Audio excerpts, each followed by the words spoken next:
This week on Quoted 2.0. So in the very beginning, no one that has any business sense would have wanted to lend me money. So, I was 28 years old, and been in the industry a year, and so no one with any sense would have lent me money.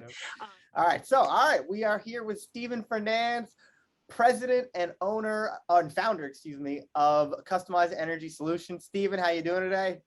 Doing well, Ethan. Thank you so much for inviting me onto your podcast here. I love it. You're the first one. We had to start with the best of the best. We can't start anywhere else. These are 101, the original.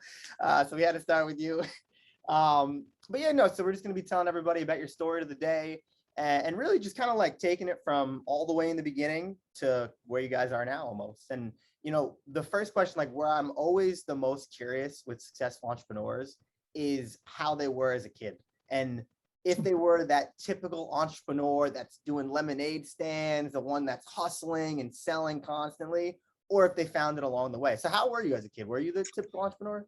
Yeah, I was the typical entrepreneur. So I did door-to-door selling, the lemonade stands, the uh, paper route at age 11.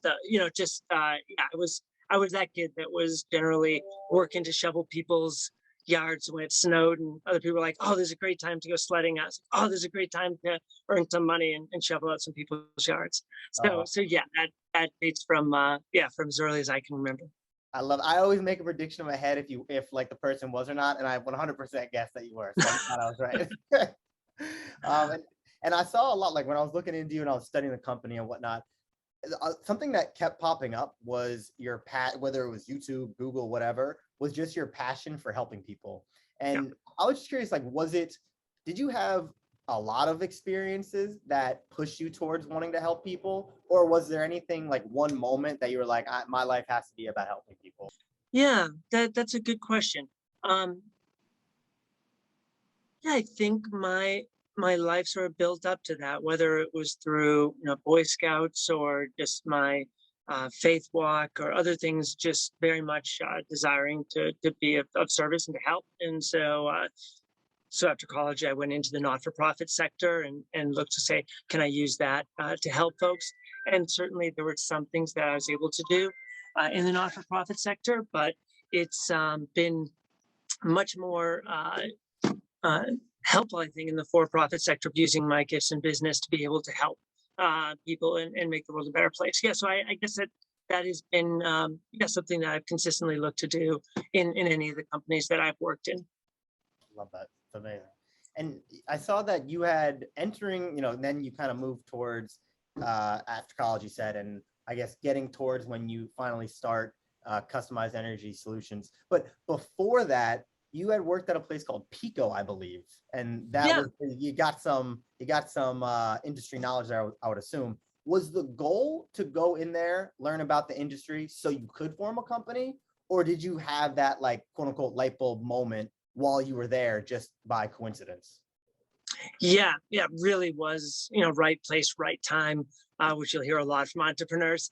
Yeah. So my thinking was that I was interested in infrastructure. So I was interested in energy.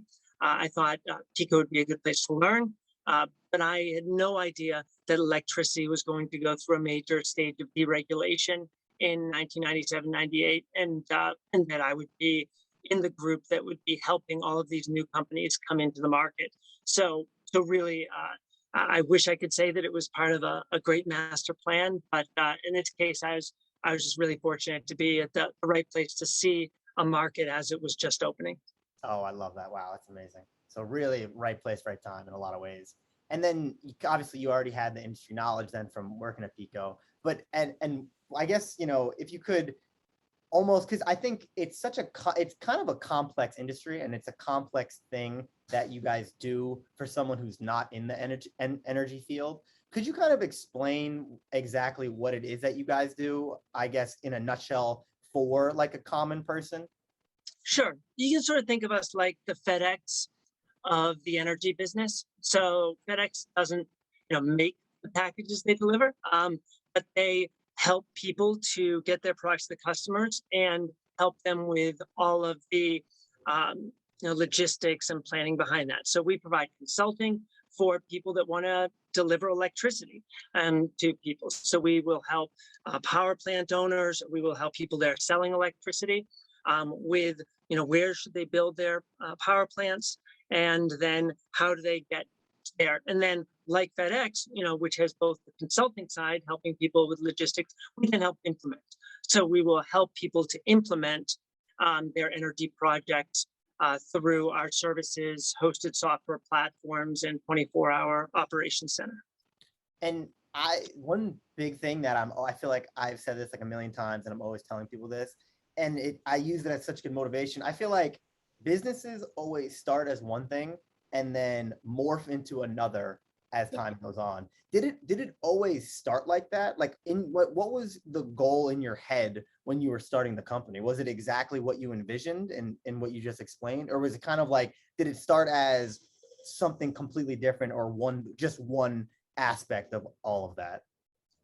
Sure. So when I started out, my core goal was to promote economic development. How can the energy industry help support economic development? I knew that to do that, I wasn't going to do it on my own, but by helping our clients to succeed. And so empowering clients. And I want to do it in a way that honored God. And so that is our mission statement. It was 22 years ago, still is today. How we went about that, I would have never thought of us developing software in the beginning and being a software development company. But really we have, because that was what was needed to scale our solutions to the market. I wouldn't have envisioned us managing amount of wind and solar generation we are, but fortunately renewables have taken off, and we've been in that area, and energy storage in particular, batteries have been a huge part of our growth, and energy storage in general, and that's been also part of it. I would never have pictured 22 years ago. Mm-hmm. That makes complete sense. And it's funny because another thing I remember from Oxford, there was at one point you were talking about kind of like the struggles early on that you guys had, just like how tough it was kind of to get started. And I actually remember you saying that it was just you, your laptop, and like your car or something like that, and like your family. How did how bad did it get? Like, what was the biggest roadblocks and challenges that you had, because that it was such a new industry? Like, what was some of the stuff that came up right away? Sure. And so the hardest part in the beginning is just getting that first client. And so I didn't have any money. I had been in the industry only about a year, and so just working through contacts to get meetings, to find out what's most important for folks, and ultimately figuring out, what is the area of service that I'm going to be most able to deliver. So yes, that was it, and that's why I also started with consulting. And anyone who's looking to start into a business, starting in something that doesn't require a lot of initial capital can be helpful if you're coming from a place where I was coming from the not-for-profit sector and didn't have much in the way of money. So trying to grow from there. But that was, in the beginning, just paying for the trips to visit clients was challenging. Was it a lot of educating them? Because I feel like if it's a newer market and if it's a newer industry, and people weren't very, I would assume, energy like conscious in 1988, or maybe not as much as today. Was it a lot of educating them on why they should be using you, and just being like, hey, no, like, this is why it's a good idea? So fortunately, my job at Pico as a contractor there was to help answer questions from companies that were coming into Philadelphia to sell electricity. So they knew they wanted to sell electricity. They knew they wanted to be there, but they didn't know all of the rules. They didn't know what they didn't know. And so part of my marketing was giving away free content, of just trying to help them understand the markets better, and hoping to build relationships through that, where they would want to engage with us professionally. And that idea of just helping the ecosystem to move forward is something that I think has really helped us to grow, and helped us in client retention over the last 22 years. That's such a good lesson. I think that can be like utilized in any industry, regardless of give almost that model of giving like trying to, I guess, motivate the industry to be better and not look at it as everybody's competitors, or almost like we need to move this along so we all can grow from it, and giving away free content with it. That I feel like that can be applied to whatever you're doing most of the time as well. Absolutely. Yeah, I think that's a good general lesson of being useful, and being useful uh, to as many people as you can, and then trying to um, uh, help things move forward. And then people are attracted to that. People then want to answer, my phone calls, which because I might have something helpful for them to say that may help them in their business. And did you, obviously then if things start taking off and things start getting a little bit better, so after you started getting a few clients and whatnot, what was it that like started taking off about it? Was it just that you had great like customer service and people appreciated what you guys were doing, or what helped you guys along, I guess? Yeah. So we ended up with a first movers advantage. So we were the first entity to start going to these wholesale market. So there's various wholesale markets around the United States that manage the electricity markets, and we were one of the first consulting companies, and I was one of the first consultants to go to these meetings to help understand what was taking place and informing clients on that. So now we have 22 people that do that full time. That go to these markets, provide analysis and reporting on it. But at on those early days, when we first showed up, no one sort of knew what to do with me, and unfortunately, I was shown a lot of kindness, and people helped develop me and helped me understand more of the market rules and markets, and so that really was our core initial competitive advantage, was that we were the first to be attending and analyzing these wholesale market rules, and then helping the industry be able to understand them so they could make better investment and risk management decisions. Wow. So you guys were really riding the wave in a way. Like it was starting and you guys were just right that first person thinking of all these strategies on all these ideas. And you guys, and I know one thing I remember from you in Oxford that had, I believe it was either Lewis or Norm, kind of like a little baffled. Like I saw like surprise in his face, was you said that you still had 100% ownership of your company. And like, I feel like everybody in the room was like, what? Like, how did you do that? Was it like, was that something you intended like since the beginning? Like, I don't want to give up control, or, why did you find that to be an important piece? Like, did you ever think of investors and whatnot along the way? Sure. So in the very beginning, no one that has any business sense would have wanted to lend me money. So, I was 28 years old, and I had been in the industry a year, and so no one with any sense would have lent me money. So then you start building up clients and start generating revenue, and very much thought, okay, I'd like to be able just to reinvest in the company and be able to grow organically. I initially didn't think about, do I want to take in outside investors or have partners or those things, but when various opportunities came for outside investment, I realized that I had enjoyed being able to grow the company and both fulfill a societal mission to try to make the world a better place, try to have energy inclusion, try to focus on getting energy and electricity to the last billion people on the planet. And now I actually think there are a lot of investors that are more socially minded in that way. But that's something that's really evolved over the last 20 years and wasn't as actively part of the ecosystem of investment, 20 years ago. That's a good point. I wasn't thinking of it from that angle. But I think that's something that a lot of people could learn from, because I think sometimes nowadays it's like, okay, I think of an idea, then I get a ton of money from people to invest in it, and then we go make $1 million.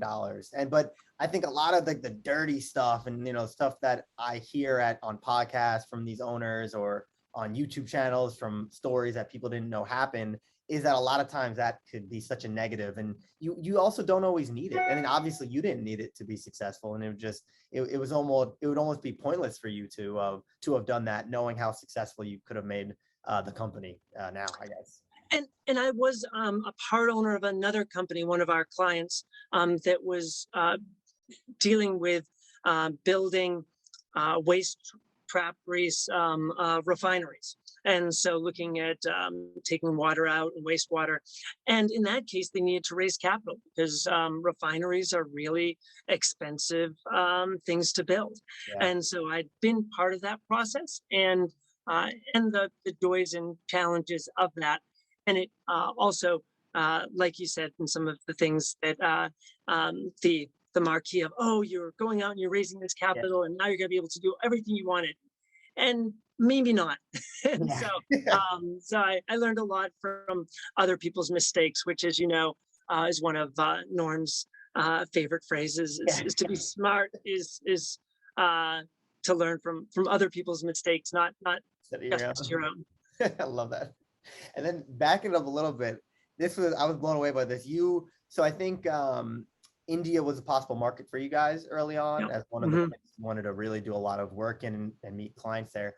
And why was that so crucial to, like, in the beginning stages of getting everything going? Sure. I mean, really, I want to see where can we make the greatest impact.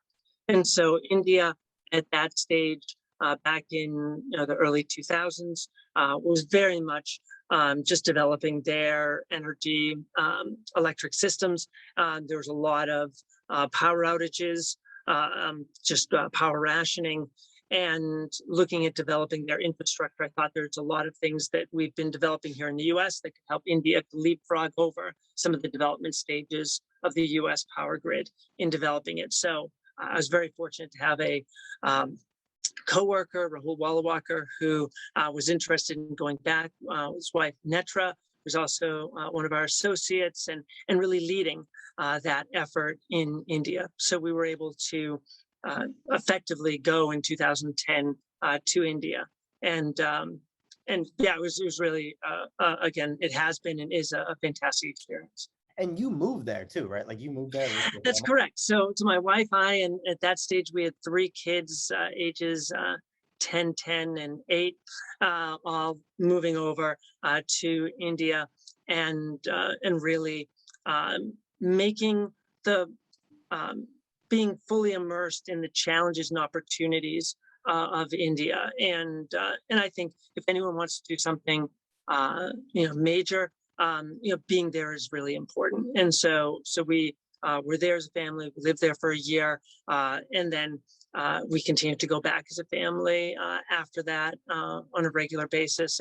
And before this pandemic, I'd gone there 3 or 4 times a year for the last decade. So I very much in hands-on and really enjoyed that time in India greatly. How important is it to have, because obviously you have to have, some amazing partner to be on board with all, like, these, quote unquote crazy ideas that you have, or especially not understanding, like, why do we have to go to India and, like, stuff like that. How important is it to have someone on board that, like, family wise, that's that's around you so much, on board with all of your ideas and what you want to accomplish, like, for the vision of the company? Oh yeah, starting a company in general is not for the weak of heart. So I benefited immensely from my wife Rochelle, who was on board from day one with starting the company, on board from day one when I came to her with that crazy idea. She said, "Let's move the family to India." Great, let's look at schools, and we just rolled right into it, and so. Having a supportive partner that's supportive of you, of your vision, of hope, because there are times that's going to be really hard, and having a strong partner was really has been amazingly helpful in my life, in the company and without. And then what year did you guys start to hit your stride where you were like, oh, hold on a second, like, I think I got something here, like, this is get going pretty well so far? Yeah, so it's sort of 2 points. So I was thinking, like, a couple of years in 2000, like, we were, like, starting to do well. And then the dot-com bubble burst, Oh, Enron happened, and I was like, oh no, what am I thinking? And so my first high point was in 2000. Then it came down, and then around 2005. So probably um, 8 years or so, 7 years into the company, since the founding, where we really started getting our stride with some of our product lines that started to be able to scale more. We started doing more investment in our own IT systems, making it more scalable. And so that time period, 2005, 2007, a period of really rapid growth of numbers of associates and technical competence, was really the time when I realized, like, okay, I feel good about where we are.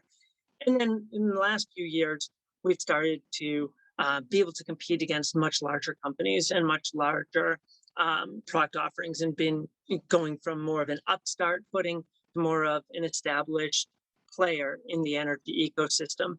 And that's been really a change that's only happened over the last few years.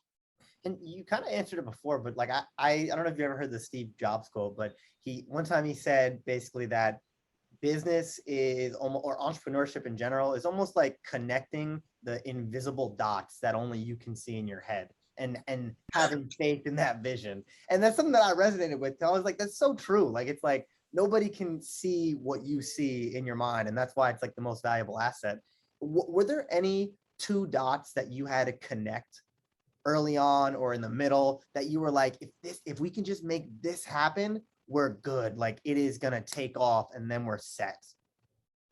Yeah, I think for myself, it was how we link our success to our client's success. So moving from a consulting footing to a shared success footing, um, and and I think that you know had that in my mind, and okay, what are ways we can do that?